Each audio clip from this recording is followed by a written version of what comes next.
have a huge budget surplus, according to the governor. And, can you tell us what's happening? Where is the state headed?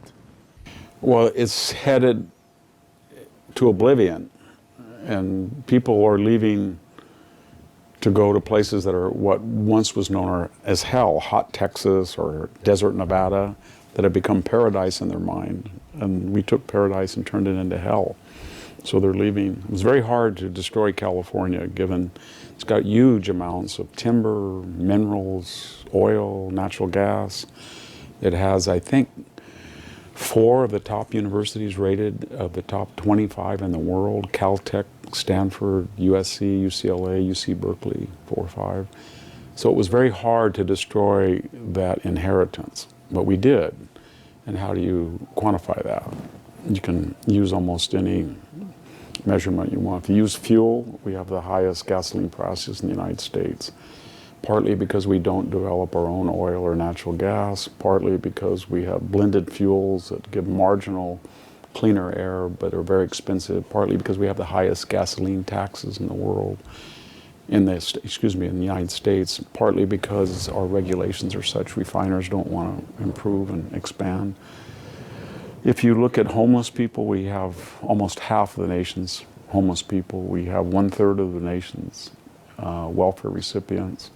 27% of the state residents were not born in the United States, so that posed an enormous challenge of integration and assimilation. We didn't do that very well. Our school test scores are around 45, rated out of 50. We used to be in the top 10. If you look at taxes, we have the highest income tax. I think the governor is now going to sign into a bill 14.3 on top incomes. Highest gasoline tax, and our sales tax, given the local and county add-ons, is among the highest. And so people then ask, and we have what do we get in return? And when you look at the schools or crime, San Francisco has the highest per capita property crime rate in the United States. Los Angeles is now one of the most violent cities statistically.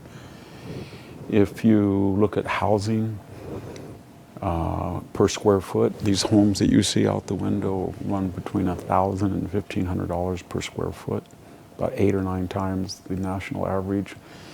If you look at the price of electricity, it's 27 to 35 cents a kilowatt hour. It's unaffordable, and it's non-reliable, and it's dangerous. The grid is ossified, so if you live in the foothills or dry areas with October, November winds, the power lines snap, and then you get these raging forest fires in the Sierra Nevada or up in the northern part of the state, or even in the Los Angeles Hills, or especially in the Los Angeles Hills. So it's sad, because when you combine the Sierra Nevada, the Central Valley, the beautiful 600-mile coast, it's one of the most beautiful, fertile, natural places in the world.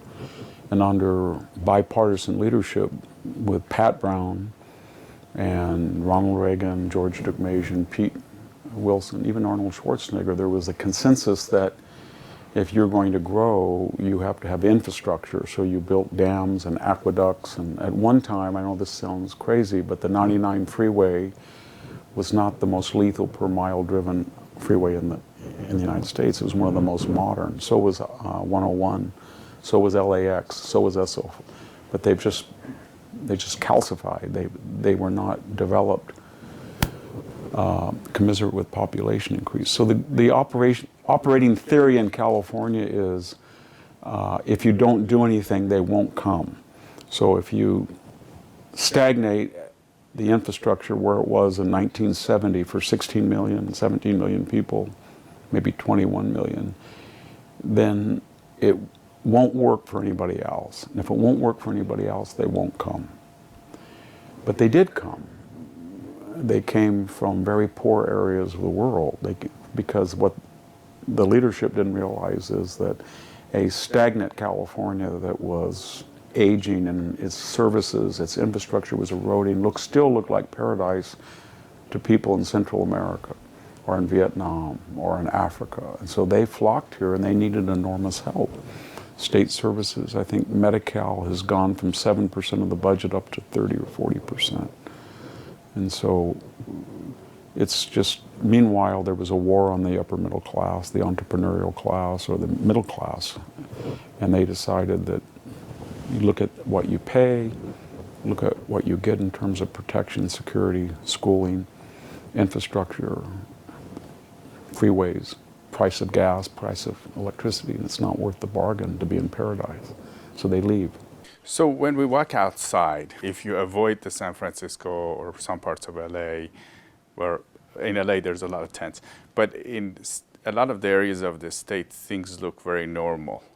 Do you think, and average Californians, if you talk to them, yeah, they may feel the cost of living, but do you think there's going to be a point where people will see what you're saying, or are they seeing that already? Yeah, they're seeing it already. So let's take a normal community that's not hard left progressive, say Fresno County or Kings County or Tulare County, where I live.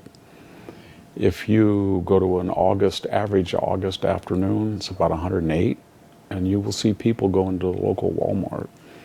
And they're not going there to purchase things, they're going there to find free air conditioning, because they can't afford, even at subsidized rates for being poor, they can't afford to turn on their air conditioning because the rates are so high. The rates are so high deliberately so that people will not use air conditioning. And they're set by people who live here. Notice in this office, I don't have any air conditioning. Which we're in Stanford right now. Yes, we're at Stanford. And so the people who set policy, whether it's on electric prices or fuel prices or the school system, they're never subject to the consequences of their own ideology. None of those people over there at Google or Apple or the state legislature, Nexus, or this very wealthy corridor from here to Berkeley and back, none of their kids of the elite go to public schools, and yet they're the most adamant against charter schools and the most supportive of teachers' unions. So do you think these elite that you mentioned that live in these areas, do you think they control the state policies?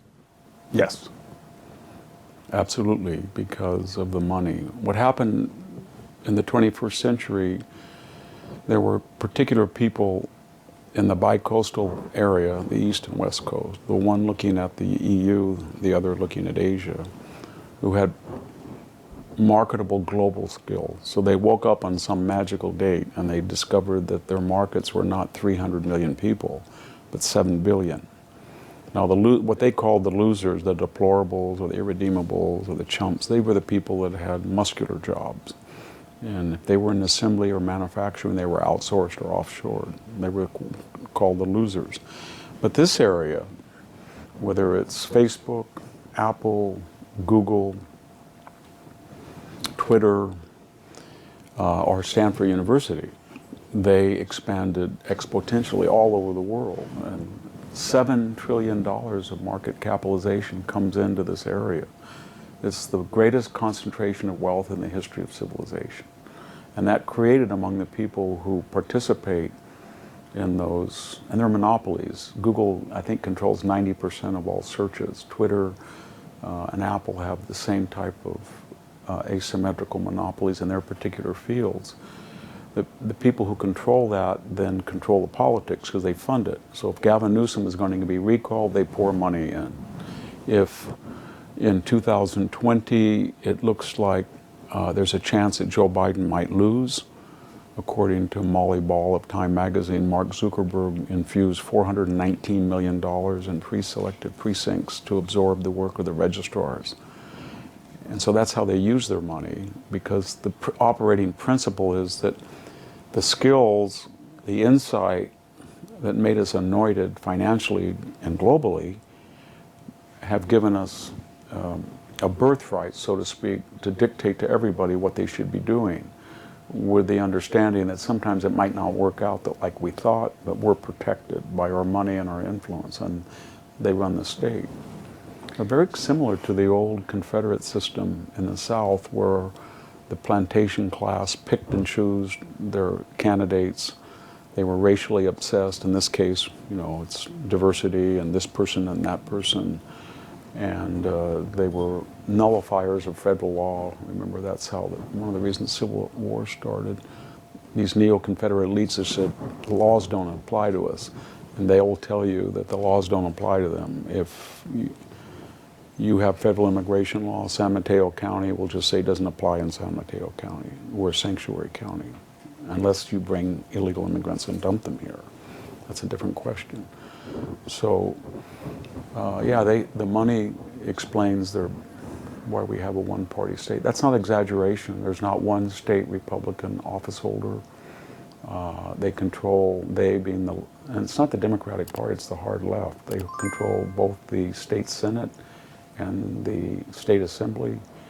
And I think they control all but 11 congressional seats out of 53. So it's a one-party Confederate system.